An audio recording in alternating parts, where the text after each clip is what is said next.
Fala galera, tudo bem? Professor Thiago Giovanelli, professor de física, e eu quero resolver com você agora uma questão do tema cinemática. Muito bacana a questão, tá?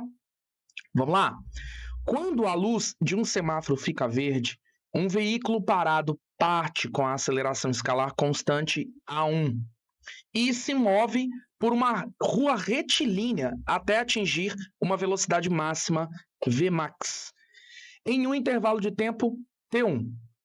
A partir desse instante, inicia o processo de frenagem, também com a aceleração escalar constante, até parar novamente no semáforo seguinte, em um intervalo de tempo T2. O gráfico representa a variação da velocidade desse veículo em função do tempo nesse movimento. No trajeto entre os dois semáforos, a velocidade escalar média desse veículo foi d. Poxa, muito bacana essa questão, tá? Repara que ele tá trazendo aí na figura embutida um gráfico, né? Então, uma pessoa um pouquinho distraída pode falar bem assim: nossa, essa figura que tá aí é uma figura que eu não conheço muito bem. Conhece sim, separa ela em partes, né? Afinal de contas, na parte de cima onde tem o desenho dos carrinhos, ó, a gente tá vendo aí o semáforo verde, o outro vermelho, aquela coisa toda. Mas na parte de baixo, olha o que a gente tem. A gente tem um lindo e maravilhoso gráfico da velocidade em função do tempo. Então é algo que a gente já conhece aí das aulas de teoria de física e tudo mais, tá bom? Então, agora, o que nós sabemos sobre gráficos nessa situação? A gente sabe que todo gráfico que envolve velocidade em função do tempo, não importa se é coisa que tem a ver com movimento uniforme, uniformemente variado, uniformemente, não sei. O que a gente sabe é que em todo gráfico como esse, nós podemos utilizar a área da figura gráfica para poder descobrir alguma informação sobre o deslocamento, sobre o ΔS, né? Deslocamento escalar do cara. Distância percorrida, vamos chamar assim, que nesse caso é sinônimo, tá bom? Então, o que a gente tem que fazer nessa questão é o quê? Olha só, o comando foi claro. Ele quer que a gente descubra a velocidade escalar média. Tá, professor, mas como é que a gente vai fazer esse negócio de velocidade escalar média? Bom, a gente sabe que velocidade escalar média pode ser calculada por ΔS sobre ΔT. Agora, o que a gente tem na informação do texto, né, ou até mesmo pelo próprio gráfico, é o ΔT, o intervalo de tempo total do percurso. Quem é o intervalo de tempo total? É o tempo T1 mais o tempo T2. Os tempos que ele declarou aí no texto da questão, que era o intervalo de tempo para ele fazer, né, a aceleração e também para fazer a frenagem. Então, é o tempo total.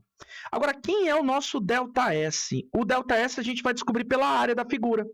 E aí, nós vamos, então, em primeiro lugar, pintar a área, ó, da primeira região. Nota comigo que é este triângulo. Você poderia estar calculando a área desse triângulo tranquilamente, ok? E o da segunda região seria a área deste outro triângulo que está bem aqui, ó. Olha que interessante. Mas, professor, olha só, eu poderia também estar calculando a área do triangulão, que é o triângulo verde que eu acabei de pintar e o azul. Perfeito. Vamos fazer assim, tá? Então vamos calcular a área do triangulão. A área do triangulão, como é que calcula a área de um triângulo? Você lembra? Não é base vezes a altura dividido por 2? Pois é. Então, a gente vai fazer a área do triângulo sendo a base. Quem que faz o papel de base? Ó, é a junção T1 com T2. Então, T1 mais T2. Quem é que faz o papel de altura? Ó, a altura seria esse rapaz aí que ele chamou de Vmax. Ok? Então, essa seria a altura. E, claro, tudo isso dividido por 2. Legal? Bom, só que nota que em nenhuma das alternativas está figurando essa coisa de Vmax. Esse Vmax ele não aparece. Professor, e agora que esse Vmax não aparece, como é que eu vou proceder? Bom, aí nós vamos pensar da seguinte maneira. Olha só, existem várias maneiras da gente pensar na resolução dessa questão. Mas uma delas, eu convido você a pensar assim, ó. Você concorda que se nós analisarmos o primeiro trecho, nós estamos diante de um movimento retilíneo uniformemente variado. Por quê? Porque primeiro a trajetória é reta, por isso que o movimento é retilíneo, é uniformemente variado porque o texto declara que a aceleração é constante. O que me dá respaldo matemático de utilizar, por exemplo, a equação V igual a V0 mais A vezes T. Onde, para este primeiro trecho, o V, velocidade final que ele atinge, velocidade que ele alcança, é o que a questão chamou de Vmax. O V0 é zero, né? Afinal de contas, ele partiu do zero, ok? Então, velocidade inicial, zero. Legal? A aceleração em questão, o texto chamou de A1.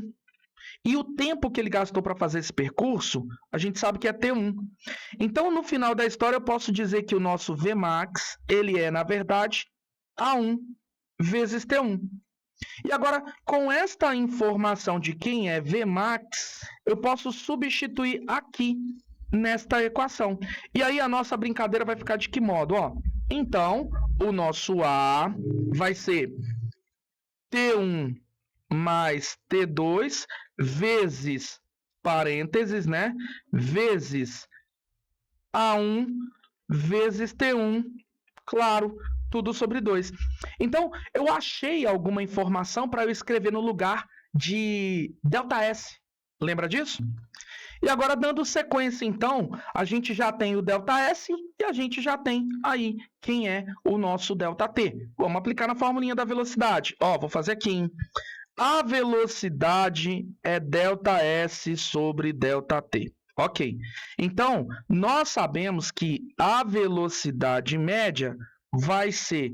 Quem que eu vou colocar na parte superior para ser o nosso ΔS? Né?